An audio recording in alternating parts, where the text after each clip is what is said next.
Welcome to our channel mind या science. मैं हूं भार्गवी प्रकाश और हम पढ़ रहे थे फिजिक्स के पहली यूनिट का सेकंड चैप्टर जिसका नाम था इलेक्ट्रिक फील्ड। हमने लास्ट के दो टॉपिक्स में अब तक क्या कर लिया, हमने पढ़ी थी इलेक्ट्रिक डायपोल पे कितनी फील्ड इंटेंसिटी लगती है। जो हमारा डायपोल एक्सियल पोजीशन पे होता है, यानी कि कुछ इस तरह से होता है, उसी के एक्सिस पे किस तरह से फील्ड लगती है उसका फॉर्मूला हमारे पास ये निकल कर आया था। कब आया था? जो हमने शॉर्ट डायपोल कंसिडर किया था। सिमिलरली हमने पढ़ा इक्वेटोरियल यानी कि इस डायग्राम के लिए, और हमने देखा कि हमारी यूनिट निकल कर इतनी आई किस केस में, शॉर्ट डायपोल के केस में। और जब हमने इन दोनों को कंपेयर किया तो हमने क्या देखा कि ये वाली फील्ड क्या है, डबल थी इक्वेटोरियल फील्ड इंटेंसिटी के। तो आज का जो हमारा टॉपिक है वो है field intensity at a point due to short electric dipole. अब आप देख रहे होंगे शॉर्ट इलेक्ट्रिक डायपोल का मतलब वही होता है जहां पर हमारा जो 2a है यानी कि ये वाला डिस्टेंस बहुत ही छोटा होता है, जहां हमारा पॉइंट रखा है उस डिस्टेंस के कंपैरिजन में। तो आइए शुरू करते हैं हमारा आज का टॉपिक। अब हमें पता है कि डायपोल क्या होता है। क्या होता है डायपोल? एक हमारे पास माइनस क्यू होता है, एक हमारे पास में प्लस क्यू होता है, और इन दोनों के बीच का डिस्टेंस हमारे पास 2a होता है। इस पॉइंट को हम a कंसिडर कर लेते हैं, इसको हम b कंसिडर कर लेते हैं। अब हमें क्या दिया हुआ है, एट एनी पॉइंट, वो पॉइंट कहीं भी हो सकता है, यहाँ यहाँ यहाँ यहाँ, मतलब कहीं भी। तो हम क्या करेंगे, यहाँ पर कंसिडर कर लेते हैं हमारे पॉइंट p को। ये कौन सा पॉइंट है? ये वो पॉइंट है जहाँ पे हमें फील्ड इंटेंसिटी को क्या करना है, निकालना है। अब हम पहले क्या करते थे, हमारे पास हमने दो केसेस पढ़े अब तक, एक तो एक्सियल का और एक इक्वेटोरियल का। तो इन्हीं दो केसेस की मदद से हम लोग क्या करेंगे, किसी भी पॉइंट पे क्या करेंगे, फील्ड इंटेंसिटी को निकाल लेंगे। अब इसका पॉइंट हमें पता है ओ कहाँ होता है, हमेशा सेंटर में होता है, जो इसको ए और ए में डिवाइड करता है। अगर मैं कुछ ऐसी लाइन ड्रॉ करूं, क्या किया मैंने, यही वाली लाइन को अगर मैं कुछ इस तरह से रोटेट कर दूं और इस पॉइंट को मैं बोल दूं A1 और यहाँ पे मैंने कहीं ले लिया A2, तो क्या ये लाइन एक्सियल लाइन नहीं बन गई? अगर आप इस लाइन को इससे कंपेयर करोगे और अगर हम इसे A1 और A2 मान लें तो क्या ये दोनों लाइंस एकदम सेम नहीं है? बिल्कुल सेम है। क्यों है? क्योंकि ये एक्सिस था और इसी पे हमारा क्या पड़ा है, पॉइंट पड़ा है, और हम मान लेते हैं हमने इसे थीटा डिग्री क्या कर दिया, बस इस तरह से रोटेट कर दिया। तो एक ऐसा हमारे पास लाइन आ गई, एक्सियल लाइन आ गई। अब एक्सियल लाइन की वजह से जो नेट फील्ड लगती है वो कहाँ लगती है, इस डायरेक्शन में लगती है। क्यों लगती थी? पिछली वीडियोस में बताया था। देखो यार, अगर आपने पिछली वीडियोस नहीं देखी इन दोनों केसेस की तो पहले वो देखा ना, वरना ये बिल्कुल भी समझ नहीं आएगा, ऊपर से जाएगा। ठीक है, तो इस केस में क्या किया था हमने, नेगेटिव की वजह से इस तरफ लग रही थी और पॉजिटिव की वजह से उस तरफ लग रही थी, और क्योंकि पॉजिटिव का इफेक्ट ज्यादा था तो नेट इलेक्ट्रिक फील्ड उसी डायरेक्शन में लग रही थी। और हमारा डायपोल मोमेंट का डायरेक्शन हमेशा क्या रहता है, नेगेटिव टू पॉजिटिव। तो इस केस में अगर आप देखो, अगर यहाँ हमारा माइनस क्यू पड़ा है और यहाँ हमारा प्लस क्यू पड़ा है, तो प्लस क्यू की ज्यादा फील्ड इंटेंसिटी होगी तो नेट फील्ड उस डायरेक्शन में लगेगी। तो इसे हम क्या लिख लेंगे, ये एक्सियल लिख सकते हैं, सिंपल है। इसके बाद हम क्या करेंगे, इक्वेटोरियल का केस लेकर के आएंगे। अब हमने क्या किया, इसी लाइन को क्या कर दिया, इक्वेटोरियल पोजीशन की तरह कंसीडर करा दिया। वो कैसे कराएंगे, अगर मैं इसी लाइन की क्या कर दूं, परपेंडिकुलर एक लाइन ड्रॉ कर दूं, तो वो क्या होगी, हमारी इक्वेटोरियल लाइन होगी। ये हमने कौन सी लाइन ड्रॉ करी है, इक्वेटोरियल। तो इक्वेटोरियल कैसे हुई, ये वाली जो लाइन है पॉइंट P की क्या है, परपेंडिकुलर बनाई है मैंने। ये जो पॉइंट P है ये क्या है, इसके परपेंडिकुलर है, तो ये हमारा कैसा बन गया, इक्वेटोरियल का केस बन गया। पॉइंट P क्या था, परपेंडिकुलर था और कहाँ से पास कर रहा था, सेंटर से पास कर रहा था। तो अब इक्वेटोरियल की फील्ड लाइन कहाँ होती है, अगर हम इसे A2 A1 A2 तो हमने ले लिया, A3 और A4 ले लेते, ठीक है। या फिर आप इसे क्या कर दो, A1 B1 कर दो और इसे A2 B2 कर दो, जो भी आप नेम देना चाहे कर सकते हो, इसमें कुछ बड़ी बात नहीं है। हमने क्या किया, इस लाइन को कुछ ऐसे रोटेट कर दिया कि इस एंगल पे वापस से थीटा एंगल पे। तो ये इक्वेटोरियल का केस है। अब इक्वेटोरियल के केस में देखो, हमारी जो नेट फील्ड इंटेंसिटी लगती है वो डायपोल मोमेंट के ऑपोजिट लगती है। इस केस में डायपोल मोमेंट कहाँ से कहाँ है, नेगेटिव टू पॉजिटिव है, यानी कि पी की डायरेक्शन कहाँ है, इस तरफ है, तो ई नेट कहाँ लगेगी, इस तरफ लगेगी। समझ आया क्या किया हमने देखा, हमने एक लाइन ड्रॉ कर ली इस पॉइंट के परपेंडिकुलर, वो कौन सा केस बन गया, इक्वेटोरियल का, और ई इक्वेटोरियल पॉइंट पी पे कहाँ लगती है, डायपोल मोमेंट के ऑपोजिट। तो डायपोल मोमेंट की डायरेक्शन अगर यहाँ है तो इक्वेटोरियल की डायरेक्शन हमारी इस तरफ होगी।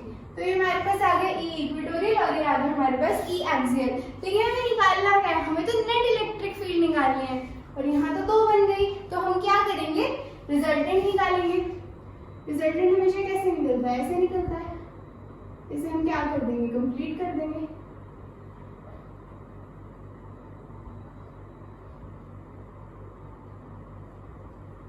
ये हमारा क्या पैरेललोग्राम लॉ ऑफ वेक्टर्स हो जाएगा, ये हमारी ई रिजल्टेंट आएगी। ठीक है, इसको भी एक नाम दे देते हैं, ये पी है, ये क्यू मान लो, ये आर मान लो, और ये एस मान लिया हमने। अब हम क्या करेंगे, दोनों केसेस हमारे पास आ गए, फील्ड की डायरेक्शन हमें पता लग गई। अब हमें क्या करना है, हमें पता है क्या है, शॉर्ट इलेक्ट्रिक डायपोल का केस है, तो हम क्या करेंगे, सिंपली फॉर्मूले पुट कर देंगे। बट उससे पहले अब ये जो हमारा P है, ये तो ये वाला P था ना, बट हमें P कौन सा चाहिए, जो इस लाइन पे हो और इस लाइन पे हो। तो हम क्या करेंगे, P को रिजॉल्व करेंगे कॉम्पोनेंट में। अगर मान लो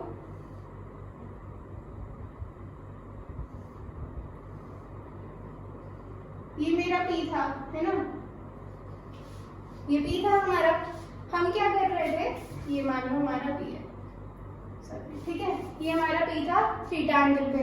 अब हमें पता है थीटा के साथ वाला हमेशा क्या होता है, कॉस का कंपोनेंट होता है, और इसके परपेंडिकुलर वाला हमेशा क्या होता है, साइन का कंपोनेंट होता है।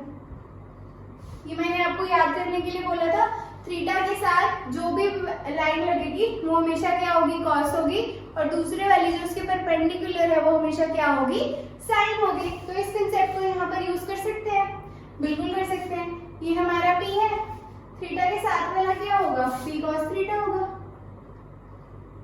क्या बताया मैंने, ये थीटा है, ये हमारा P है, ठीक है, ये हमारा P है, ये हमारा थीटा है। तो थीटा के साथ जो लाइन चिपकी हुई है, ये पूरी लाइन क्या हो जाएगी, हमारी P cos थीटा हो जाएगी, और दूसरी वाली ऑटोमेटिकली क्या हो जाएगी, P sin थीटा हो जाएगी।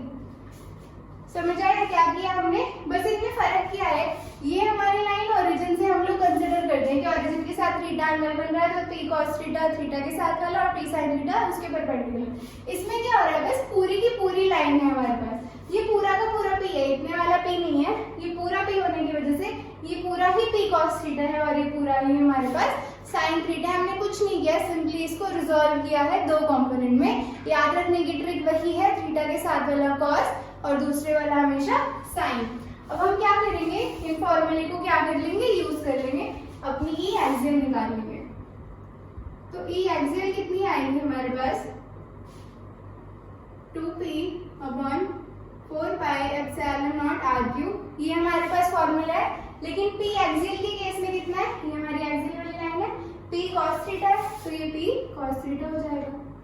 आसान है।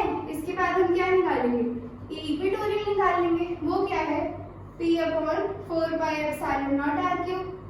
बट इक्वेटोरियल के केस में P क्या है, P sin थीटा है, तो ये हो जाएगा P sin θ/4πε0r³, और ये हो जाएगा 2P cos θ/4πε0r³। हमने क्या बताया था कि हमारे पास 2 फील्ड लाइंस की डायरेक्शन निकल आई, तो हम क्या करेंगे, रिजल्टेंट निकालेंगे। अगर हम इसमें रिजल्टेंट लॉ ऑफ वेक्टर लगाएं तो ER किसके इक्वल होगा, √E एक्सियल का स्क्वायर प्लस E इक्वेटोरियल का square whole under the root. तो इसमें क्या करेंगे, दोनों की क्या वैल्यू पुट कर देंगे। E एक्सियल हमारा कितना आएगा, 2P cos थीटा अपॉन में 4πε0r³, इसका क्या है, होल स्क्वायर है, और ये क्या है हमारे पास, P sin theta upon 4πε0r³ का होल स्क्वायर, और ये क्या है, पूरा अंडर दी रूट है। अगर अब आप ध्यान से देखो, P/4πε0r³ क्या है, कॉमन है, इसे हम बाहर निकाल लेंगे, बट क्योंकि ये स्क्वायर है स्क्वायर का रूट कर दो तो क्या होगा, दोनों कैंसिल हो जाएंगे आपस में। तो हमारे पास क्या बचेगा, p/4πε0 r³ अंडर रूट, यहाँ क्या बचेगा 2 cos थीटा का होल स्क्वायर। 2 का स्क्वायर कितना होता है, 4 होता है, तो ये क्या बनेगा 4 cos स्क्वायर थीटा प्लस यहाँ पर क्या है सिर्फ साइन स्क्वायर थीटा है। क्या किया मैंने, p/4πε0 क्या आ रहा था, दोनों में कॉमन आ रहा था, उसे हमने बाहर ले लिया। बट क्योंकि दोनों का स्क्वायर था और पूरे का रूट था, तो स्क्वायर और रूट आपस में क्या हो गए, कैंसिल हो गए, और ये टर्म हमारे पास आ गई। अंदर क्या बचा 2 cos थीटा, उसका क्या था स्क्वायर था, तो वो क्या बन गया 4 cos स्क्वायर थीटा बन गया, और यहाँ सिर्फ साइन थीटा था तो साइन स्क्वायर थीटा बन गया। अब हम क्या कर लेंगे, इसको 3 cos square theta plus 1 cos square theta लिख सकते हैं। क्या बताया मैंने, यहाँ पर कर देंगे हम p/4πε0 r³ under root 3 cos square theta plus cos square theta plus sine square theta. Simply क्या आ गया, 3 + 1 कितना होता है 4, वही बन जाएगा 4 cos स्क्वायर थीटा। अब cos square theta plus sine square theta क्या है, आइडेंटिटी है, और इसकी वैल्यू कितनी होती है 1 होती है, तो क्या कर देंगे पुट कर देंगे 4πε0 r³ under root 3 cos square theta plus 1। ये आएगा हमारा रिजल्टेंट इलेक्ट्रिक फील्ड, किसकी वजह से, किसी भी पॉइंट पे किसकी वजह से, इलेक्ट्रिक डायपोल की वजह से। एक बार जल्दी से रिवाइज कर लेते हैं, हमने क्या किया, हमने डायपोल बनाया, सिंपली डायपोल बनाया और सिंपली एक पॉइंट P ले लिया। अब हमें क्या पता था, हमारे पास गिवन इन्फॉर्मेशन किसकी थी, एक तो हमें पता था कि एक्सियल की वजह से किस तरह से फोर्स लगती है, और एक हमें पता था कि इक्वेटोरियल पोजीशन पे किस तरह से फोर्स लगती है। तो हमने दोनों केसेस को इसी में बना लिया। एक हमने P के एक्सिस पे पॉइंट लिया जो हमारा एक्सियल बन गया, और एक उसके परपेंडिकुलर पॉइंट लिया जो कि इक्वेटोरियल बन गया। फिर हमने क्या किया, इन दोनों की फील्ड की डायरेक्शन बनाई। इसकी कहाँ लगती है, पॉजिटिव चार्ज से दूर, तो हमने पॉजिटिव से दूर बना दी। और इसकी कैसी होती है डायरेक्शन, डायपोल मोमेंट की ऑपोजिट। डायपोल मोमेंट हमेशा नेगेटिव टू पॉजिटिव था, तो इसकी डायरेक्शन हमने इक्वेटोरियल की इसके ऑपोजिट बना दी। और क्योंकि 2 थी तो हमें क्या फाइंड करना पड़ा, रिजल्टेंट फाइंड करना पड़ा। और साथ ही क्योंकि ये तो P था, लेकिन हमें इसके और इसके डायपोल मोमेंट की वैल्यू क्या करनी थी, निकालनी थी। हमने कैसे निकाली, कंपोनेंट का यूज करके। थीटा के साथ वाला क्या होगा cos थीटा, और दूसरे वाला होता है हमारा sin थीटा। तो ये cos थीटा एक्सियल वाला बन गया और sin थीटा हमारा इक्वेटोरियल वाला बन गया। उसके बाद हमने क्या किया, रिजल्टेंट निकालने के लिए पैरेललोग्राम लॉ ऑफ वेक्टर्स का यूज किया। ये अगर आप देखें तो यहाँ क्या हो जाएगा, इसका स्क्वायर प्लस इसका square whole under the root. इन दोनों वैल्यूज को हमने यहाँ पुट किया। सॉल्व करने के बाद हमारे पास क्या आ गया, ये हमारा फाइनल आंसर आ गया। अब इस केस में अगर आप देखो तो ये जो हमारा एंगल बना रहा है P, तो अगर हम इवन एंगल देखें, अगर हम इसे अल्फा मान लें, ठीक है, अगर हम इसे अल्फा मान लेते हैं तो हमें इसे क्या करना पड़ेगा, कैलकुलेट करना पड़ेगा। क्यों करना पड़ेगा, अब हमारा जो रिजल्टेंट R था हमें नहीं पता नहीं किस एंगल पे है, इधर है, बिल्कुल बीच में है, 90 डिग्री बनाना है, 45 बनाना है, 36, 22 कितना बनाना है हमें नहीं पता। तो ये एंगल हमें क्या करना पड़ेगा, कैलकुलेट करना पड़ेगा। तो हम इसे कैसे कैलकुलेट करेंगे वो देख लेते हैं।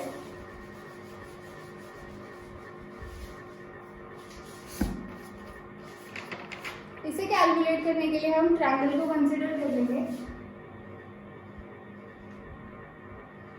इन ट्रायंगल PQR,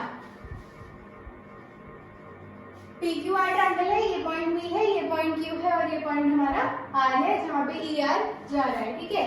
तो एंगल कौन सा है हमारे पास, QPR। ये हमने कितना मान लिया, अल्फा मान लिया। कौन सा एंगल, जो एंगल रिजल्टेंट बना रहा है किसके साथ बना रहा है, E एक्सियल के साथ बना रहा है। तो इस केस में टेंजेंट अल्फा कितना होगा, टेंजेंट क्या होता है, परपेंडिकुलर अपॉन बेस होता है। परपेंडिकुलर क्या है हमारा, QR है, ये हमारा परपेंडिकुलर है, ये हमारा हाइपोटेन्यूज है, ये परपेंडिकुलर है, और ये हमारा बेस है, अपॉन में PQ। अब जो हमारा QR है वो क्या है, QR बेसिकली देखो, QR क्या है हमारा, E इक्वेटोरियल है, और पी क्यू हमारा कितना है, ई एक्सियल है। तो इन दोनों की वैल्यूज यदि मैं इसमें पुट करूं, ये हमारी दोनों वैल्यूज थी, इसे हमें क्या करना है, सिंपली डिवाइड करना है।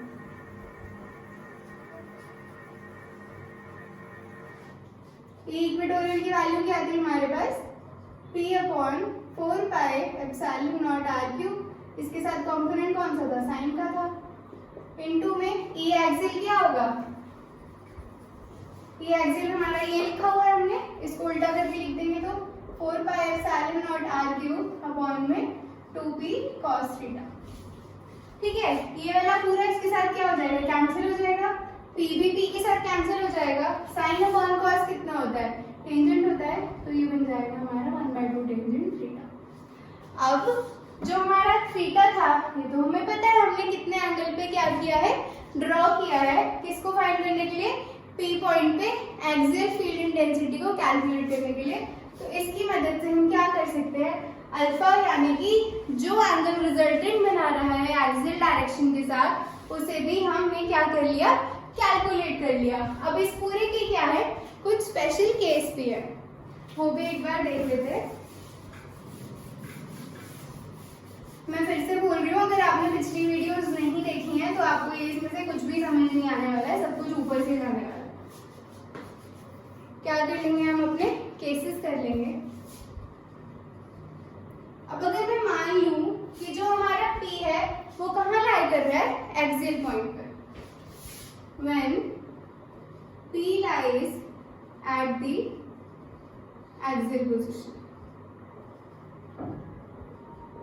एक्सियल पोजीशन पर होने का मतलब क्या है, मैंने P को उठाया, रोटेट करके यहाँ पर रख दिया, P कहाँ हो गया हमारा, यहाँ हो गया। अब P यहाँ होने की वजह से जो थीटा था वो क्या हो गया, 0 हो गया,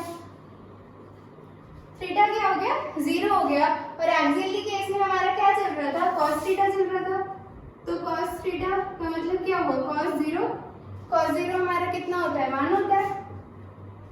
क्या किया हमने, P पॉइंट को हमने उठाकर एक्सियल पोजीशन में रख दिया, मतलब हम इसी की लाइन में ले आए, तो जो थीटा था वो क्या हो गया, थीटा ऐसे था, मैंने ऐसे कर दिया तो क्या हो गया, 0 हो गया। तो cos थीटा की वैल्यू मतलब cos 0 क्या हो गया हमारा, 1 हो गया। और यहाँ पे जो हमने फॉर्मूला लिखा था, किसका लिखा था, ये रिजल्टेंट का क्या आया था, 4 pi epsilon naught r cube under root 3 cos square theta plus 1। यही आया था हमारे पास हमारा फाइनल फॉर्मूला।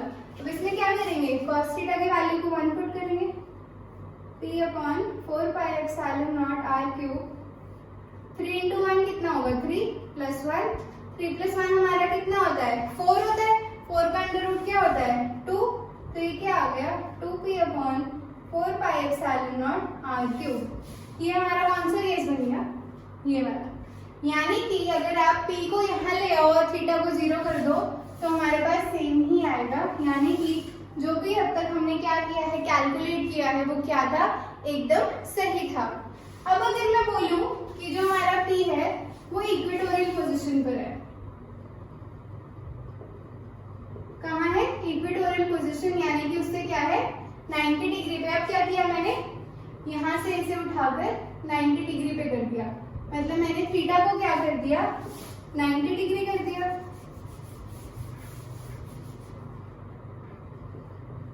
थीटा को 90 डिग्री करने का मतलब क्या हुआ, हमारा क्या हो गया, cos थीटा क्या हो गया, cos 90, और cos 90 क्या होता है हमारा, 0 होता है, cos 0 1 और cos 90 हमारा 0 होता है। तो E रिजल्टेंट कितना आ जाएगा, P upon 4 pi epsilon naught r cube under root 3 cos square 90 plus 1, यहाँ cos स्क्वायर थीटा होता है, cos स्क्वायर हमने 90 पुट कर दिया, ये क्या हो जाएगा, P upon 4 pi epsilon naught r cube into में 0 प्लस 1 कितना होगा, 1 होगा, 1 का स्क्वायर रूट भी क्या होता है, 1 होता है।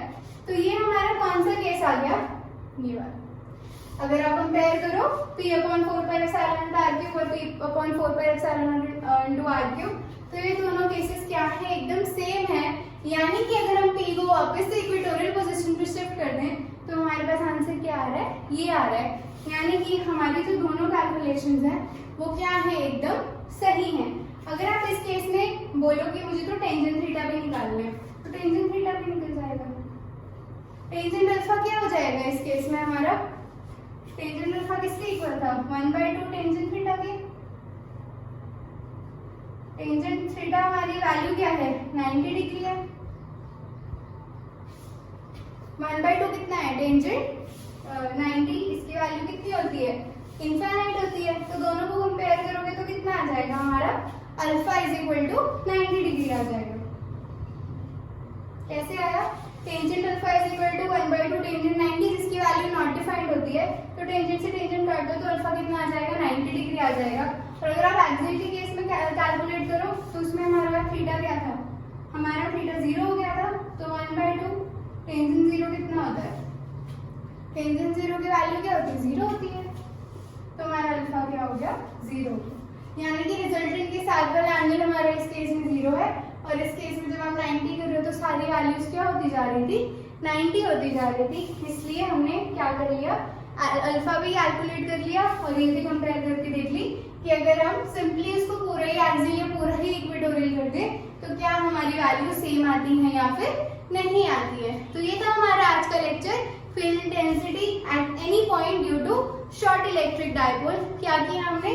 शॉर्ट वाले केसेस को अच्छे से याद करके समझ के और यहाँ पर लिख लिया, केस लिया, पॉइंट लिया, एक एक्सियल लाइन ड्रॉ की, एक इक्वेटोरियल लाइन ड्रॉ की, थीटा एंगल पे ड्रॉ की। उसके बाद हमने क्या किया?